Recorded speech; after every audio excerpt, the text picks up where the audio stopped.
ఆత్మబంధులందరికీ నా యొక్క ఆత్మ ప్రణామాలు. ఇంత గొప్ప ధ్యాన జ్ఞాన మార్గాన్ని మనకు అందించిన మహాత్ములైన బ్రహ్మర్షి పితామహ పత్రిజీ దంపతులకు, నాకు జ్ఞానాన్ని అందించిన బ్రహ్మర్షి తటవర్తి వీర రాఘవ గారి దంపతులకు ఆత్మ ప్రణామాలు తెలుపుకుంటూ ఈరోజు కార్యక్రమాన్ని మనం మొదలు పెట్టుకుందాం మాస్టర్స్. మనం శ్రవణాలు ఎన్ని రకాలు, అవి ఏవి, ఆ విషయం గురించి తెలుసుకుంటున్నాం. ఈరోజు మూడవదైనటువంటి నిధిధ్యాస, దీని గురించి తెలుసుకుందాం. నిధిధ్యాస అంటే విన్నది, ఆలోచించినది ధ్యానం చేసి అనుభవంగా మార్చుకోవడం. నిధిధ్యాస అంటే ఏంది? మనం విన్నది, ఆలోచించినది ధ్యానం చేసి అనుభవంగా మార్చుకోవడం. ఏం విన్నాం? నేను శరీరం కాదు, నేను చైతన్యము అని విన్నాం. మరి ఆ విన్న దాన్ని మనం అనుభవంగా తెలుసుకోవాలి. ఆ తెలుసుకోవడమే నిధిధ్యాస. అంటే కేవలం ఆలోచించడము కాదు, వినడము కాదు. అవునా? మనసును ఒక సత్యం మీద నిలపాలి. ఆ నిలిపి మళ్ళీ మళ్ళీ అదే భావంలో మనం ఉండటం వల్ల మళ్ళీ మళ్ళీ అదే భావనలో ఉండటం. అంటే ఇప్పుడు మనం చెప్పుకున్నాం ఏంటి? నేను శరీరం కాదు, నేను చైతన్యాన్ని. నేను చైతన్యం అంటే ఆత్మను. ఆ భావన మీద మళ్ళీ మళ్ళీ మన ధ్యాసను ఉంచడం. అందుకే మొదట మనం ఏం చేయాలంటే, ఈ నిధిధ్యాస ఎక్కడ చేస్తాం మనం అంటే ధ్యానంలో చేస్తాం. అందుకే నేను శరీరం కాదు, నేను చైతన్యం అన్న విషయాన్ని విన్నాం కాబట్టి దాన్ని మనం అనుభవంలోకి తెచ్చుకోవడానికి మొదట ఏం చేయాలి? ప్రశాంతంగా కూర్చోవాలి. ఈ శరీరాన్ని రిలాక్స్గా చేసి కళ్ళు మూసుకోవాలి. ఎప్పుడైతే ఆ కళ్ళు మూసుకొని శ్వాస మీద ధ్యాస పెట్టి పదే పదే దాన్ని గమనిస్తుంటామో అక్కడ మనకు నేను శరీరం కాదు, నేను సాక్షి అంటే సాక్షిభూతాన్ని, నేను ఆత్మను, నేను చైతన్యము అనే విషయం గురించి మనం గమనించడం అంటే తెలుసుకోవడం మొదలవుతుంది. అదే చెయ్యాలి మనం. చూడండి, ఇప్పుడు ఈ శరీరం ఉంది. శరీరం అంటే మనం చూస్తున్నాం, అవునా కదా? ఈ శరీరం మన కంటికి కనిపిస్తుందా లేదా? కనిపిస్తుంది. మరి ఆలోచనలు వస్తున్నాయా మనకు? కళ్ళు మూసినా వస్తున్నాయి, కళ్ళు తెరిచినా వస్తున్నాయి ఆలోచనలు వస్తున్నాయి. నేను గమనిస్తున్నాను. గమనిస్తున్నామా లేదా? మనకు ఎలాంటి ఆలోచనలు వచ్చినాయని గమనిస్తున్నామా? గమనిస్తున్నాం. మరి ఇంకా భావాలు వస్తున్నాయి. ఒకరంటూ ఒకరు చూసామనుకోండి, మనకు ఒక రకమైనటువంటి భావన ఏర్పడుతుంది. అంటే భావాలు వస్తున్నాయా కదా? భావాలు కూడా వస్తున్నాయి. అంటే ఆ భావాలు వస్తున్నాయని తెలుసుకుంటున్నాను. చూడండి, శరీరం ఉంది, నేను చూస్తున్నాను. ఆలోచనలు వస్తున్నాయి, నేను గమనిస్తున్నాను. భావాలు వస్తున్నాయి, నేను తెలుసుకుంటున్నాను. అర్థమవుతుంది కదా నేను చెప్పేది? అప్పుడిక మీకుగా స్పష్టంగా తెలుస్తుంది, ఇవన్నీ నాకు కనిపిస్తున్నాయి. ఏం కనిపిస్తున్నాయి? ఈ శరీరము నేను కాదు, ఈ ఆలోచనలు నేను కాదు, ఇవన్నీ చూసేటటువంటి నేను ఒక సాక్షిని. అర్థమవుతుంది కదా? మరి ఈ చైతన్యమైన నేనును ఎలా తెలుసుకుంటా? కూర్చుంటున్నాం ధ్యానంలో, కానీ ఎలా తెలుసుకుంటాం అంటే మీకు ఆలోచనలు వస్తున్నట్లు తెలుస్తున్నాయా అంటే తెలుస్తున్నాయి. మరి ఆలోచనలు చూసేది ఎవరు? మీరే. ఎవరైతే ధ్యానంలో కూర్చున్నారో, ఎవరికైతే ఆలోచనలు వస్తున్నాయో అదంతా చూసేది మీరే. ఇప్పుడు ఉదాహరణకు ఒక ఆలోచన వచ్చింది. ఆ ఆలోచన వచ్చింది అట్లాగే ఉంటుందా? కాసేపటికి వెళ్ళిపోతుంది. అంటే ఇక్కడ వచ్చిందని పోయిందని మనకు తెలుస్తున్నది. మరి ఆ తెలుసుకున్నది ఎవరు అంటే ఆ చైతన్యం, అంటే మీరే. మన లోపలికి ఆలోచన వచ్చింది పోయేది మనకు తెలుస్తుంది. లేచిన తర్వాత అనుకుంటాం నాకు ఇన్ని ఆలోచనలు వచ్చినాయి. వచ్చింది అలాగే ఉందా అంటే లేదు, వెళ్ళిపోయింది. మరి అది గమనించింది ఎవరు, తెలుసుకున్నది ఎవరు అంటే చైతన్యమే. చైతన్యం అంటే ఆత్మ. కానీ మీరు ఏమనుకుంటున్నారంటే ఇక్కడ నా మనసు కలతగా ఉంది. ఇక్కడ మీరు గమనించండి, మీ మనసు కలతగా ఉంది అంటే అది ఎవరికి తెలుస్తుంది మనసు కలతగా ఉందని? ఎవరిది వాళ్ళకే తెలుస్తుంది. అంటే ఇక్కడ మనసు వేరు, తెలుసుకునే నేను వేరు.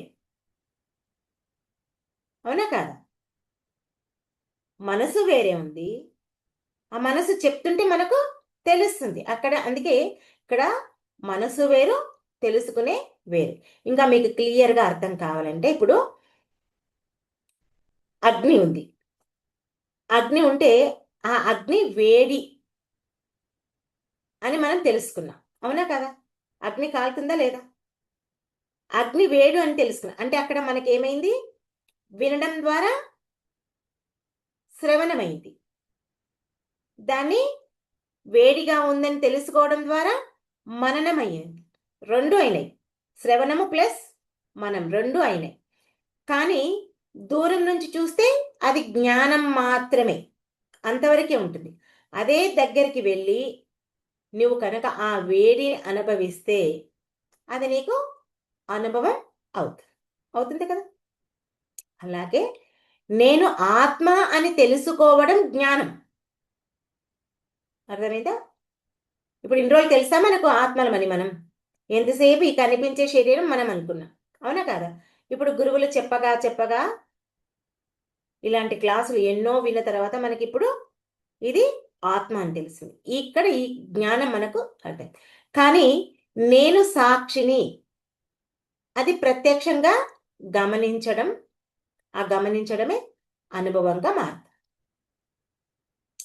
అందుకే ఇక్కడ మనం ఏం చేయాలంటే మనం కూర్చొని మన లోపలికి ఆ వస్తున్నటువంటి శ్వాసను, బయటికి వలుస్తున్నటువంటి ఆ శ్వాసను గమనించాలి. గమనిస్తున్నాం కదా మనం? మరి ఆ శ్వాస మీరా? కాదు. ఆ శ్వాస మీరు కాదు. కానీ దాన్ని గమనిస్తున్నారు అంటే మీరు గమనించే చైతన్యము. అవునా? వస్తుంది పోతుంది. వచ్చింది మీరు కాదు, పోయింది మీరు కాదు, గమనిస్తున్నది మీరు. అదే చైతన్యం. ఇక్కడ నిధిధ్యాసలో అసలైనటువంటి మార్పు ఏమిటంటే మొట్టమొదటగా నేను శరీరం కాదు అని తెలుసు. అవునా? తర్వాత నిజంగా నేనే సాక్షిని అని స్పష్టంగా మనకు అనిపిస్తుంది. ఈ జ్ఞానం రోజు వింటుంటే మనకు తెలుస్తుంది కదా? ఒకటే గుర్తుపెట్టుకోండి, ఇక్కడ మీరు ఫైనల్గా ఏం గుర్తుపెట్టుకోవాలంటే నిధిధ్యాస అంటే శరీరం వేరు అని చూడటం, మనసు వేరు అని గమనించడం. నేను చూస్తున్నాను సాక్షిగా. ఈ శరీరము వేరు, మనసు వేరు. ఈ శరీరంతో చూస్తున్నాం, మనసుతో గమనిస్తున్నాం. చూసేది సాక్షిగా చూస్తున్నాం. నేను చూస్తున్నాను సాక్షిగా. అంటే ఇక్కడ ఏది వస్తుంది ఏది పోతుంది అది నేను కాదు. వస్తున్నది పోతున్నది నేను కాదు.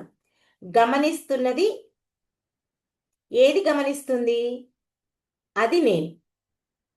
ఏం గమనిస్తుంది ఇక్కడ మనకు? ఆత్మ.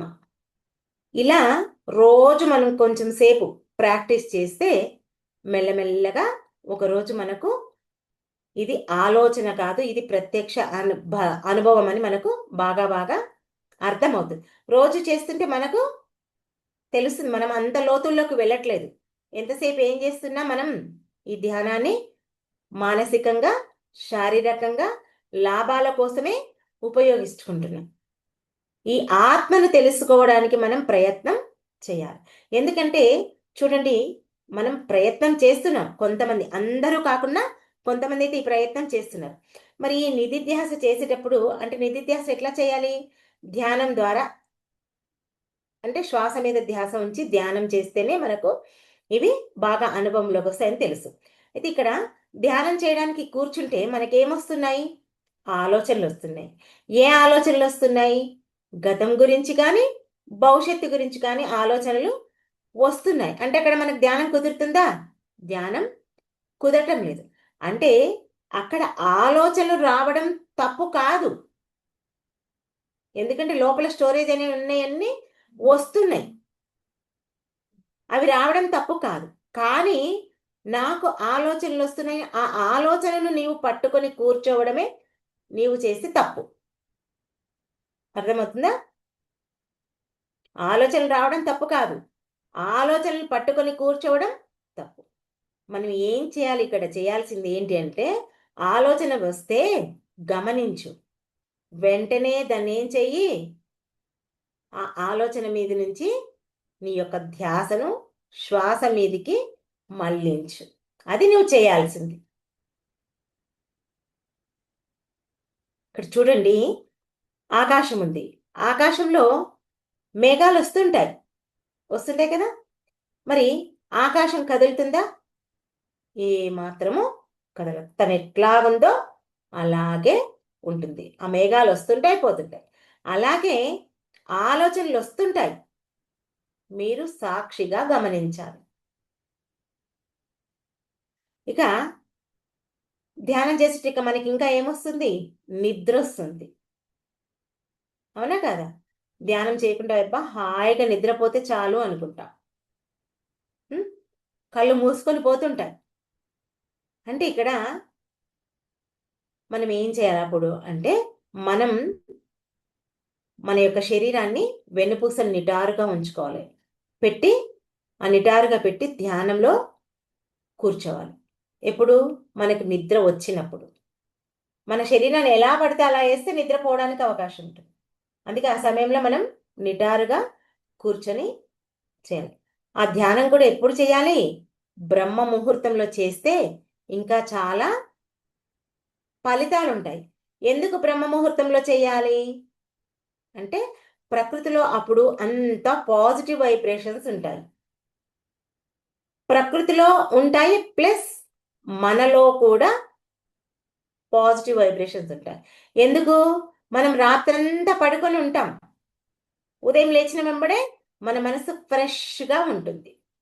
మన ఇంట్లో కూడా ఎలాంటి చప్పుళ్ళు, ఎలాంటి గలాట ఉండదు. ప్రకృతి అంతా ఎలా ఉంటుందో మన మనసు, మన ఇల్లు అలాగే ఉంటుంది. కాబట్టి ఆ సమయంలో కనుక మనం శ్వాస మీద ధ్యాస పెట్టి ధ్యానం చేస్తే చక్కగా మనకు కుదురుతుంది. మనం ఎంతసేపు కూర్చున్నా ఆ శ్వాస పైన మనం ధ్యాస పెట్టడానికి మనకు అవకాశం ఉంటుంది. ధ్యానం అంటే నిద్ర కాదు, మనలోనికి మనం ప్రయాణం చెయ్యడమే. ఇంకా మనం ధ్యానం చేస్తుంటే ఇంకా ఏమనిపిస్తుంది? ఎన్ని రోజులు చేయాలి ధ్యానం? ఎంతసేపు కళ్ళు మూసుకోవాలి అనిపిస్తుందా లేదా? బోర్ వచ్చేస్తుంది మనకు. అంటే రోజు చేయడం వల్ల మనకు ఆసక్తి తగ్గుతుంది. కానీ ఎందుకు ఆసక్తి తగ్గుతుంది అంటే, మనం సరి అయిన ధ్యానం చేయకపోవడం వల్ల. మనం కనుక శ్వాస మీద ధ్యాస ఉంచి సరి అయిన ధ్యానం చేస్తే మనకు బోర్ రాదు. ఆ ఆత్మతో ఉన్నటువంటి ఆ ఆనందం మనకు లభిస్తుంది. చూడండి, మనందరం గమనిస్తే మనకు రోజు ఎంతో కొంత ఆ ఆనందం దొరుకుతుంది కాబట్టే ప్రతిరోజు మనం ధ్యానం చేస్తున్నాం, జ్ఞానాన్ని వింటున్నాం. చూడండి, మనకు ఎంత బోర్ కొట్టినా ఎట్టి పరిస్థితుల్లో ఈ ధ్యానాన్ని వదలకూడదు. వీలైతే ఒక పూట భోజనం మానేయచ్చు, ఒక పూట నిద్ర మానేయచ్చు, కానీ ధ్యానం చేయడం మాత్రం మనం ఎట్టి పరిస్థితిలో మానకూడదు. ఎందుకంటే ఈ మనస్సు ఒక కోతి లాంటిది. ఇది ఎప్పుడూ మాయలో పడేస్తుంటుంది మనల్ని. ఎందుకు? మనం మాయా ప్రపంచంలో ఉన్నాం కాబట్టి. అందుకే ప్రతిరోజు ఈ శ్వాస మీద ధ్యాస ఉంచి ప్రయత్నం చేస్తూనే ఉండాలి. ఆ ప్రయత్నం చేయగా చేయగా చేయగా నేను శరీరం కాదు, నేను ఎప్పుడూ ఉన్నటువంటి సాక్షి చైతన్యం అనేది మనకు అర్థమవుతుంది. అది చెయ్యగా చెయ్యగా అర్థమవుతుంది, అంత తొందరగా కాదు. చూడండి, మనం నిన్నటి క్లాస్లో తెలుసుకున్నాం. ఏం క్లాస్ నిన్న మనం తెలుసుకున్నది? మననం. ఆ మననం చేసుకున్నప్పుడు ఆ మననం క్లాస్లో ఏం తెలుసుకున్నాం మనం? ఒక కారు గురించి, డ్రైవర్ గురించి, ఒక సినిమా గురించి, ప్రేక్షకుడు గురించి. సినిమా చూస్తున్న ప్రేక్షకుడు ఎలా ఉంటాడు, కారు నడిపే డ్రైవర్. ఈ 2 ఉదాహరణలు మనం బాగా గుర్తుంచుకోవాలి. ఇక్కడ కారు ఎవరు అంటే కారు శరీరం, డ్రైవర్ ఎవరు? ఆత్మ.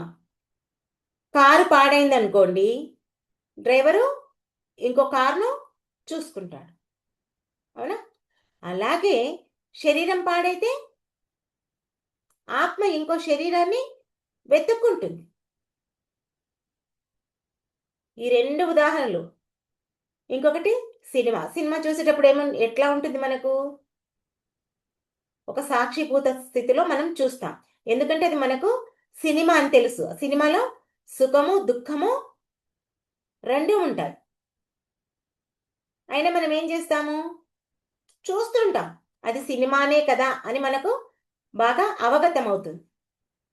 ఈ 2 ఉదాహరణలు మనం గుర్తుపెట్టుకోవాలి. అంటే ఇక్కడ మనం చివరికి గుర్తుంచుకునేది ఏంటి అంటే, గమనించేది, గమనింపబడేది ఏదో మనం తెలుసుకున్నాం, అదే నిధిధ్యాస. ఇది కనుక మనం రోజు ప్రాక్టీస్ చేస్తుంటే, ప్రాక్టీస్ అంటే ధ్యానమే, పత్రికారు ఇచ్చినటువంటి శ్వాస మీద ధ్యాస ధ్యానం చేస్తుంటే మనం ఆ సాక్షిభూత తత్వస్థితిలో ఉంటాం. అర్థమైంది కదా? ఇది నిధిధ్యాస. మళ్ళీ రేపటి క్లాస్లో సాక్షాత్కారం గురించి తెలుసుకుందాం. ఓకే మాస్టర్స్, ఈ అవకాశం నాకు ఇచ్చినందుకు మీ అందరికీ నా యొక్క కృతజ్ఞతలు. Thank you.